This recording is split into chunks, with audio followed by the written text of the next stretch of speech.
I had an intense temper when I was a kid. My mom and dad both actually tell these hard to believe, nearly unbelievable stories about me as a toddler, literally throwing myself on the ground, flailing around, freaking out until I actually hurt myself. Maybe another time. I hear stories like that, and I actually think to myself, I described it as unbelievable, but I really think to myself, yeah, that makes sense. Because I remember my temper, and thankfully it's not as much of an issue now, but I used to like black out, is what it felt like. And when I would calm down, I would almost wake up with dreamlike memories of what I had done. And I could sort of remember wanting to channel my anger in a direction at a person or at a thing. I could usually remember what set me off, but sometimes I couldn't even remember that. But the details were always foggy. It was like I blacked out and would wake up with this aftermath, this crazy thing that I had done. One day, I was in the lunch line in the 6th grade. And I was right at the end of the line. There was one guy in front of me, and we were making our way through the line. There's one guy in front of me who was kind of that kid. He'd been held back once. So because I was started school a little early, he was like 2 or 3 years older than me, and so he was much bigger than me, even though I was a big kid. And he was a bully, and he was known to be a bully and seemed to enjoy that. So he got bored standing there in the line and turned around and started into me, as was common with bullies. And so I was, I was a sort of a big-ish kid for my grade. This kid was didn't belong in our grade, but he was there. And so I thought, I'm not going to back down. I fancied myself a tough guy, 6th grader, tough guy. And so I'm not going to back down from this guy. So he's talking all kinds of trash, and I'm trying to give it back to him. And then he pulls out the big guns. And this is going to sound kind of crazy, but remember, anger is not rational. He made a "your mom" joke, and I lost my mind. There was something, and I don't even remember it. This is part of that weird blackout thing. It was like, you can't talk about my mom. And I lost my mind. In order to understand the next part of this story, I've got to give you a little backdrop. Do you all remember trapper keepers? Some of you remember that? Yeah? Good. Because I'm glad I wasn't alone in that weird phenomenon that was trapper keeper. I had my trapper keeper that had all my stuff in it, like your calculator and the compass that you were required to have, but you would only use, once a year, pencils and pens and all that stuff, all your school supplies. Well, the zipper on my trapper keeper had broken earlier this week, and so I was not able to store my things in my trapper keeper like I was used to. I used to wear cargo shorts, much like I do now, though it's good to see my fashion has not improved since the mid-90s. And so I kept all that stuff in my pocket during that week while I was waiting to get a new trapper keeper or trying to figure out how to resolve this problem. So he makes a "your mom" joke. I lose my mind, black out, just lose it. He mistakes my silence and my seething rage for, I won, so he turns around. When he turns around, I reach into my pocket and close my hand around a pair of scissors that I had in my pocket. And I took hold of the pair of scissors. And this is going to sound crazy. I literally tried to kill him. I lunged at him with the scissors. I hit him in the back. Thankfully, I'm an idiot kid, so I was holding them such that they weren't hardly protruding at all. But I hit him in the back with the scissors, and I was going to kill him. And thank God he was so big. He just wheeled around and knocked me to the ground. He put his hand directly on my throat and pulled his arm back like he was going to beat me to death.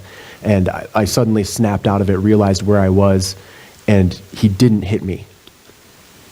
And I was like, wow, like that was an overreaction. I don't know what that was about. Put the scissors away. He lets me up, just proceeds through the lunch line and goes and sits down with his buddies. And I didn't think a whole lot of it. I just was like confused. I sit down and I didn't realize how serious this situation actually was until the principal came over and got me. And I realized, because of the way that the story got told when I was sitting in the principal's office, the guy didn't even tattle on me.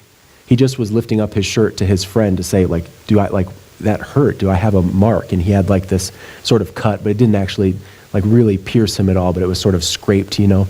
And he just was asking his buddy to, like, you know, can you check this out, make sure I'm okay? And he got spotted by the principal, who came over and was like, where did you get that? And he wasn't like a tattletale kid. He just was like, well, you know, that dude over there attacked me with some scissors. To which the principal responded like a principal and was like, well, okay, I got to do something about that. So he took me into his office and, you know, called my parents, and my dad came out of work and came and got me, and I was expelled from school. They didn't like categorize it or something, but right, it's like sort of like assault with a deadly weapon. I mean, like I took a metal pair of scissors and tried to kill a kid with scissors. So they expelled me from school, pending review. And I went through the review. The sort of long story short, I ended up actually being physically expelled from school for 16 days of school time, which is a month-ish, just less than a month, but they ended up letting me back in. I had pretty good grades, and I had some people who lobbied on my behalf. But man, I'll tell you what, that was a wake-up call. That was a wake-up call. For anyone who hasn't been here, hasn't been around the last couple weeks, we're in the middle of this series that I'm calling Story Time. My whole goal with this series is to use stories from my life to try and illustrate biblical principles. And this week, we're going to be looking at Matthew chapter 5, beginning in verse 38. One of the common threads that you'll notice from my stories is that I made a lot of mistakes. So I'm hoping that by my sharing these stories, we're 3 weeks in, I'm hoping that you start to develop a comfort sharing your own stories with each other in small group settings and with me, and that you're willing to actually talk about some of this stuff. I got expelled from school. That's pretty embarrassing. And it's also a pretty uncommon thing. Usually, you know, you hear a kid might get suspended or something and you go, whoa, that's serious. I got actually kicked out of the school system altogether, and I had to lobby my way back in. I mean, that's pretty embarrassing. But I'm going to share that with you, hoping that you're willing to share your embarrassing stories and mistakes with each other and with me as we're talking over the years and stuff. So I'm hoping that this series is doing that, is developing this comfort. You hopefully will have more comfort with me, with your own story, and with mistakes you've made. We're in Matthew chapter 5, verse 38 through 42 to start, and then we'll read more in a bit. You have heard that it was said, eye for eye and tooth for tooth. But I tell you, do not resist an evil person. If anyone slaps you on the right cheek, turn to them the other cheek also. If anyone wants to sue you and take your shirt, hand over your coat as well. If anyone forces you to go 1 mile, go with them 2 miles. Give to the one who asks you, and do not turn away from the one who wants to borrow from you. And we'll stop here for now. So there's something that I want to just take a moment to illustrate. The slap you on the right cheek, it's oddly specific, right? Like, well, why the right cheek? It's just it's an odd detail to include. And so I wanted to model this for you really quickly. And I briefly thought about asking for a volunteer, but I'm not going to do that. And you'll see why in just a moment. So I'm just going to play both parts. So imagine I am the violent one who's about to strike this person on the right cheek. So there's this person here. So this is the cheek that's going to get hit, right cheek. Okay? So this person is a person in the ancient Near East. And without getting too involved, there was no toilet paper. Your left hand was the bathroom hand. So your left hand didn't do anything socially. Never shake hands with your left hand. You never touch anyone really with your left hand. Your left hand was gross because that was the hand that assisted you with a task that usually you use toilet paper for. So your right hand did everything. Even if you were a left-handed person, you would do things with your right hand. So here I am. I'm about to strike Todd number 2 over here on the right cheek with my right hand. So how do I do that? Backhand, which is an insult more than it is a violent attack. Because striking someone with the back of your hand is what you would do to a servant, or what you would do with your lesser, or something like that.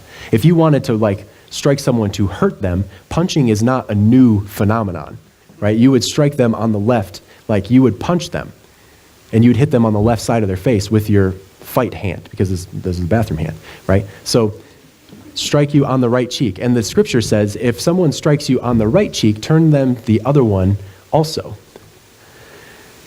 And what's interesting to me is, in an attempt to defend Christian violence, I've heard people say, oh, this is just about insults. If someone's trying to hurt you, you should absolutely, wreck their life. But I think that there's an interpretive key in this passage. In fact, there are 3 interpretive keys in this passage. If this is just about insults, then the other ones don't make a lot of sense. If someone wants to sue you for your shirt, you give them your coat also, and you up the ante. If anyone wants to force you to go a mile, you go with them 2 miles, and you up the ante. You give to someone who asks you, and you don't turn away from someone who wants to borrow from you. But if somebody tries to hurt you, you put them in their place and beat the crap out of them. Right? That doesn't make any sense. That doesn't stack. That doesn't fit. If this really is just about insults, then it doesn't fit with the rest of what has been talked about here. Instead, what we see is, if someone wants to use violence as a way to insult you, to humiliate you, to degrade you, you subject yourself to that by turning them the real cheek for violence. You don't resist an evil person. Now you're all starting to get a little nervous, so let me change gears and we'll come back to that. Jesus says, you've heard that it was said, eye for eye and tooth for tooth. Where did they hear that it was said, eye for eye and tooth for tooth? Glad you asked. Exodus 21, in Moses' law. In Moses' law, there was a prescription for retributive justice. Retributive justice is somebody does something wrong, there's a punishment that is executed on that person. So, let's back up a little, because Jesus says, you've heard that it was said, but I'm saying to you something different, and he seems to be contradicting the law. What gives him the right to do that? How is he allowed to do that? That seems strange. Let's talk about this. Let's talk about this law, Exodus 21. In a tribal system, again, we're talking about another culture that is not our own. In a tribal system, the most consistent problem that you have with violence is the escalation of violence. If somebody goes on the playground and beats up little Timmy, little Timmy's older brother takes that as an offense against the family, against the clan, or against the tribe. And they go and beat up the guy who beat up little Timmy. This offense from this tribe to the previous tribe is now fully realized. So there are now mutual offenses going back and forth between the tribes. So now the guy who originally beat up little Timmy goes and tells his people, and they get their goon squad together, and they go kill little Timmy's older brother, because you don't beat up our people. Now dad catches wind of the fact that little Timmy's older brother just got destroyed, and he assembles his goon squad, and they go torch the entire village and kill everyone there, because you don't mess with our clan. And then after that happens, word gets back to the tribal leader, and then you have tribal warfare and an all-out war, because little Timmy got beat up on the playground. Have you ever heard of the Hatfields and the McCoys? It's dumb, right? I'm glad you laughed when I said that, and that you weren't like, oh yeah, that really serious conflict that took place. It was only made serious by a bunch of dumb people who couldn't let small offenses go. Everyone started killing each other for stupid reasons. And I'm glad we mocked that. I'm glad that I didn't have to tell you that that was worth mocking and that that was already your default position. Because this cycle of violence is destructive, needlessly. It needs to be stopped. It needs to be curbed in some way. And so we come across this concept of the chosen people, where God is giving them these prescriptions for how they're supposed to live with one another. One of the things that God values deeply is a way to stop the cycle of violence, a way to stop violence from escalating. And so we see something really fascinating happen. We see punishment fits the crime legislation in the law.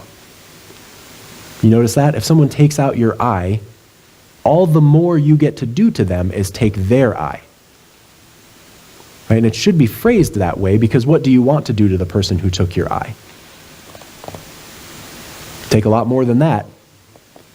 because I'm angry, my pride is hurt, or I'm offended, or you don't have the right to do that to me, and I get all worked up, and maybe you black out over your mom joke and you freak out. I've got to make this right. My pride is hurt, or we'll fill in any other stupid reason that we have for being violent. You are limited to only being able to take what they took from you. Have you ever heard of Hammurabi's Code? Is that familiar? Yeah, some of you have heard of it. I've talked about it before. I hope that it's at least familiar, even if you have no idea what it is. There's this ancient Babylonian code of law that predates the written law of Moses by about 1,000 years or so. And it's interesting when you read through some of the laws that were present in Hammurabi's code, you see things like, if anyone is committing a robbery and caught, they shall be put to death. Slight overreaction. If anyone take a male or female slave of the court or a male and female slave of a freedman outside the city gates, he shall be put to death. Right? That is like, if you try to set a slave free, we'll kill you. If you try to steal stuff, we'll kill you. And then there's one that's somewhat familiar. If a man destroys the eye of another man, they shall destroy his eye. If one breaks a man's bone, they shall break his bone. Like, oh, okay. Like, humanity is starting to get it a little bit. Hammurabi's code was certainly not divinely inspired. It's just a law code that sprang up in the ancient world several thousand years before, well, not several, 1,000 years before the law of Moses gets written down. So infant humanity is beginning to understand some of these basic concepts, but God comes along and sort of perfects that, gives them a law that is reasonable, progresses that to the next step. It's not, if someone steals from you, you get to kill them, and you react out of this pride and arrogance that was mine and you didn't have a right to take it, so I'm going to take your life because I'm better than you. Instead of acting that way, God presents this law that is reasonable and fair. If someone steals from you, they just pay back twice that much. It de-incentivizes stealing. Nobody has to die. We're all the chosen people here. We're all supposed to be in this together. If somebody breaks the law in this way, you just pay it back, make it right. It was an economic theft. You pay back economically. But if somebody plucks out your eye, if somebody knocks out your tooth, that's serious. You can't just do that in the community. There has to be a punishment for that. So the punishment is you take their eye or their tooth. But that's it. That's it. You don't get to go further than that. The cycle of violence does not get to escalate, develop momentum, and spin out of control. But Jesus says, you've heard that it was said, eye for an eye and tooth for tooth. But I tell you, don't resist an evil person. Why does he get to do that? Well, there's more. Verse 43. You have heard that it was said, love your neighbor and hate your enemy, but I tell you, love your enemies and pray for those who persecute you, that you may be children of your Father in heaven. He causes his sun to rise on the evil and the good and sends rain on the righteous and the unrighteous. If you love those who love you, what reward will you get? Are not even the tax collectors doing that? And if you greet only your own people, what are you doing more than others? Do not even pagans do that? Be perfect, therefore, as your heavenly Father is perfect. And don't get caught up in that command. You can't be perfect. Jesus was perfect. Sacrifice, atonement, it's all good. That's the goal. It'd be great if we were all perfect, and we're trying to be, but we're just not. Don't get caught on that, okay? Instead, get caught on love your neighbor. Love your enemy. So Jesus is, once again, upping the ante on something that was already somewhat understood. We have the law in place where we understand that this prevents cycles of violence from escalating. Sort of a bare minimum requirement. You can only take what they took from you. Jesus comes along and says, no, I've got better than that. Instead of taking their eye or taking their tooth, you give them more than they tried to take. And in this way, you confound them. They have no concept for how a person could possibly be that loving. And you go, oh, that's a little bit of a stretch, Todd. How did you get that from that passage? Because of what we just read. We love our enemies. That's new information. There's plenty of things in the law about loving the foreigner, the widow, the orphan, the alien, people that you don't expect to receive love. But now Jesus comes along and expands this love to the everyone, the exceptionless everyone. There is no clause where you love everyone except for this person who has done this thing or with this color skin or with this nationality. There is just an everyone, this clauseless everyone. You love everyone, including enemies, which is really confusing and hard for them as it is for us. You love everyone. So if somebody strikes you in the face, as an insult or they're trying to legitimately hurt you, you don't respond by taking their life. Better than that, you respond by loving them back somehow. You don't resist an evil person. You pray for those who persecute you. Loving our enemies is about stopping the cycle of violence, but it's more than that. It's not this bare minimum requirement that prevents things from getting out of control. It's about reversing the cycle of violence and turning it into a better cycle, a cycle of love and compassion. The kindness you extend to someone who doesn't deserve it might possibly not get extended to someone else. But I tell you what, when you just take their eye back, the only lesson they learned is don't get caught. But when you love them and they don't expect you to, there's an entirely different thing on display.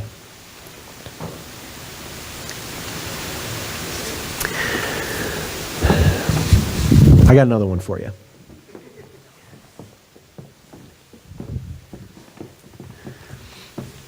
I had my first girlfriend in the 8th grade. I was a shy kid. Some of you are like, wow, that early, and others of you are like, wow, it took you that long. Yeah, first girlfriend in the 8th grade. I was really shy. We had a new transfer student who showed up my 8th grade year, new to our school, so she didn't know how shy I was. So at the end of that year, I finally worked up the nerve to ask her out. And she said yes for some reason. We did get voted cutest couple at our 8th grade graduation. It's all very cute and lovable. But 8th graders. So between the summer there, between going into high school and stuff, like we broke up over that summer and it was not a big deal or whatever. Didn't think much of that, still don't think much of that. But I was a junior in high school and something really strange happened. Of course, she had dated other people and all that stuff. There wasn't like some connection left.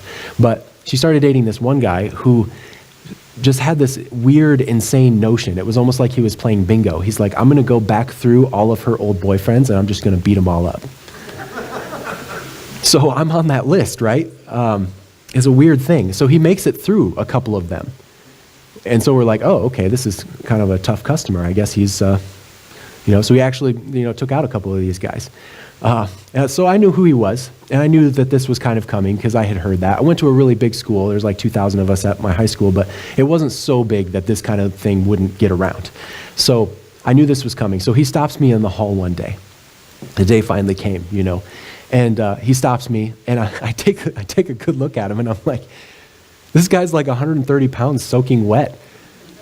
I have no idea how he took out those other guys. I have no idea why he wants to pick a fight with me. I was a wrestler. I wrestled 189. I mean, I was a thick dude, and I was trained to fight. And he was like, I want a piece of you. So this whole thing just struck me as so absurd. I'm like, you want to fight me over my 8th grade girlfriend?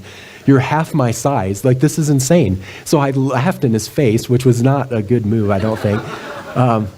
And I turned around to walk away, and I always wore my backpack. I didn't love my locker. It was kind of off to way one side, so I always wore a backpack with all my stuff in it. So I turned around to leave, and he grabbed me by the backpack and like spun me back around.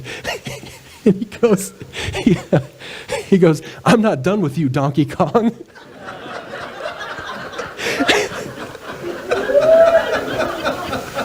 And I was like, Donkey Kong? And it was the craziest thing. He goes, yeah, you walk around with your arms out like this. You look like Donkey Kong. And I was like, dude, that's because I'm twice your size. My arms don't fit at my size because I'm a big dude. Stop trying to fight me. This is crazy.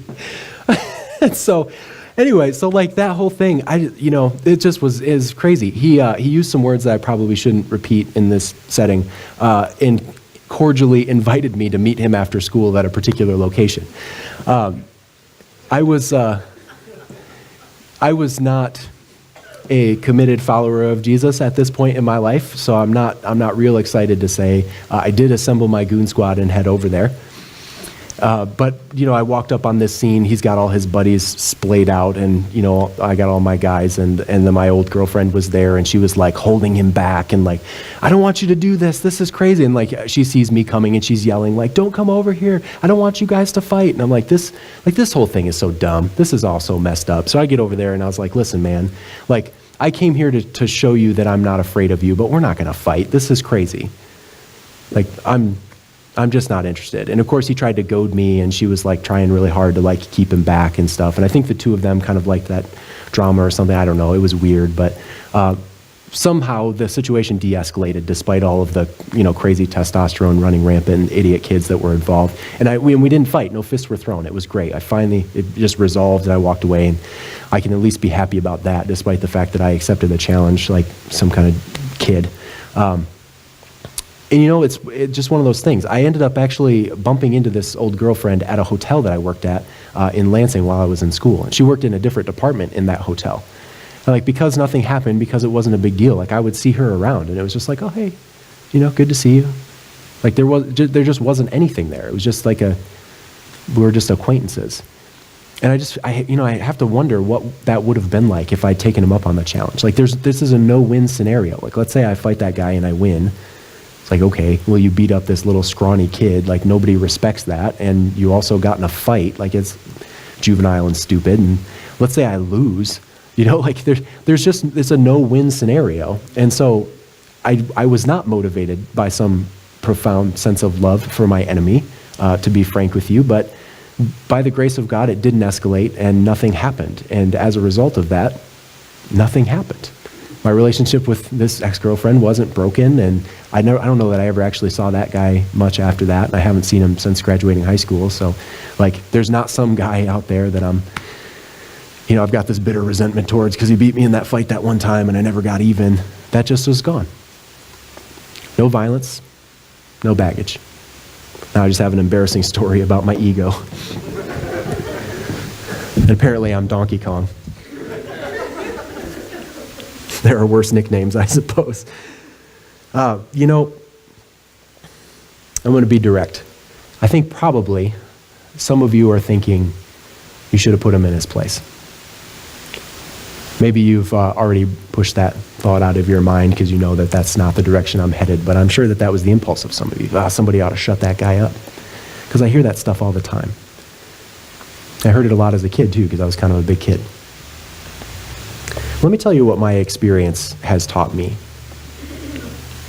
The big kid that made the your mom joke, that held me down by the throat. He held me down and could have just pummeled me to death. Chose not to. And I don't think he was motivated out of some love of enemy or compassion or anything like that. He was known to take guys out. It wasn't a great guy. He just chose not to do it in that moment for some reason. And I think, in a way, he saved my life. Because if he had, I know myself, I would have spent the next who knows how many years plotting my revenge. Who knows how much of my time, who knows how much of my emotional energy would have been spent trying to figure out how to get even with this guy that bested me, that one-upped me. And you might be thinking, well, that's a problem with you. That's because you're a scumbag. And I'm like, exactly.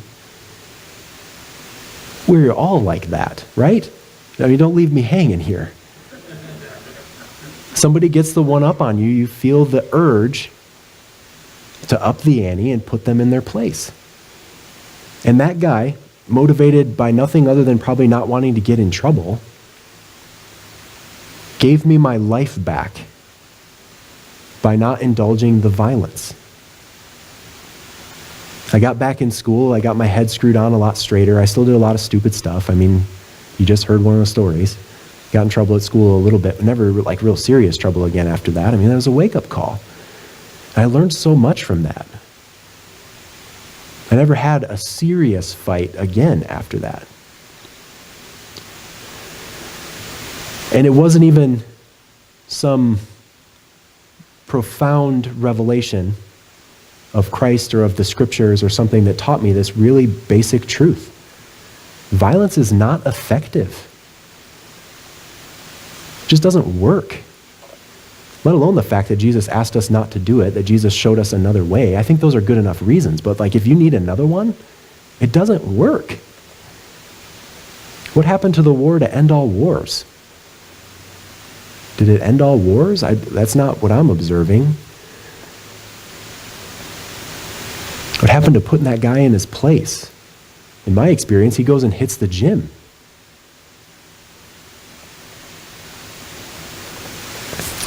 So here's what I'm saying. Here's my point. We tell our toddlers, don't hit. Take that advice. Be better than a toddler. And don't indulge violence. Let's pray. God, love of enemies is one of the most profound and controversial commands you've ever given us. We wrestle with that. We're trying to work it out. We ask your blessing on our efforts to work that out. I pray that your Spirit would move and convict the hearts of people here, that we would all be sensitive to the ways in which we rely on violence, and that we could purge that from our lives as Jesus has commanded. And we're grateful to be in here worshiping you today. I pray these things in Jesus' name. Amen.